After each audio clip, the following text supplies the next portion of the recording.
სიმბოლო იმ ცვლილებებისა, რაც ბოლო პერიოდში საქართველოში ხდება, სწორედ ასე შეაფასა დავით ბაქრაძემ ჯერ კიდევ რამდენიმე დღის წინ ახალაიების ოჯახი. ვინ არიან როლანდ, დათა და ბაჩო ახალაიები ოჯახი, რომელიც საქართველოში წლების მანძილზე აკონტროლებს ძალოვან სტრუქტურებს. დავიწყებთ ბაჩო ახალაიათი, ბოლო თანამდებობა, რომელზეც ის იყო შინაგან საქმეთა მინისტრის პოსტია, თუმცა ეს სავარძელი მან 3 თვეც კი ვერ შეინარჩუნა. ჯერ კიდევ 2 თვე ნახევრის წინ ვანო მერაბიშვილი ამბობდა, რომ ბაჩო ახალაიას შინაგან საქმეთა მინისტრის პოსტზე მუშაობა გაუჭირდებოდა. იქნება ძალიან ძნელი მუშაობა, ძალიან ძნელი და ბაჩოთვის ძალიან ძნელი იქნება შენარჩუნებაც კი იმ დონის და ამ განცხადებიდან 2 თვესა და 16 დღეში პრემიერ მერაბიშვილის ნათქვამი გამართლდა. ახალაიამ თანამდებობა 20 სექტემბერს პატიმრების წამების ვიდეო მასალების გავრცელებიდან 3 დღიანი მასშტაბური პროტესტისა და მოთხოვნების ფონზე დატოვა. ჩვენ დავნიშნეთ ის სასჯელახსრულები დეპარტამენტის ხელმძღვანელად. ერთმანეთ ჩემმა მეგობარმა დამირეკა და მითხრა, რომ გონი ცუდად მიდის ჩვენი საქმე. ეს 26 წლის ბიჭი ამას ვერ გაკაჩავს. გაკაჩა და ძალიან კარგადაც გაკაჩა.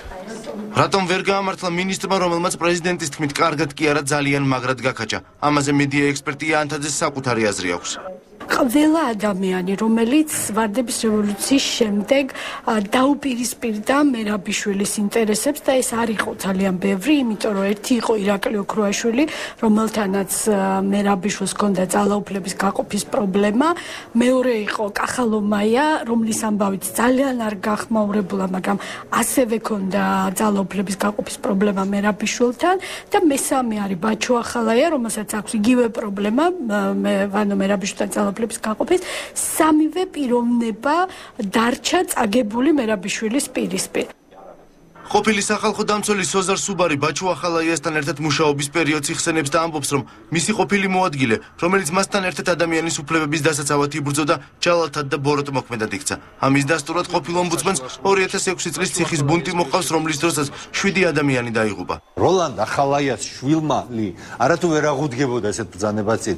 როგორც ჩანს, ეს ფსიქიკა, ეს გენეტიკა ისეთი რამეა, რომ ერთი ბრძანება შეასრულა, მეორე შეასრულა და მესამეზე სიამოვნებით აკეთებდა უკვე. ანუ გაიღვიძა იმ საზიზღარმა გენმა, რაც მამამის უკანონო გადაწყვეტილებების გამოტანას აკეთებინებს და ეს გენეტიკის ამბავიც არის.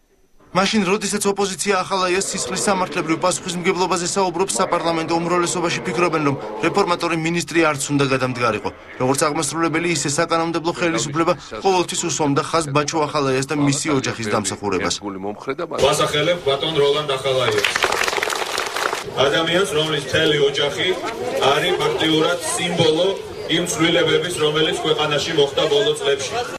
ბაჩო ახალაიამ კარიერა 2004 წელს თავისუფლების ინსტიტუტში დაიწყო. 2004-2005 წლებში სახალხო დამცველის მოადგილის თანამდებობას იკავებდა.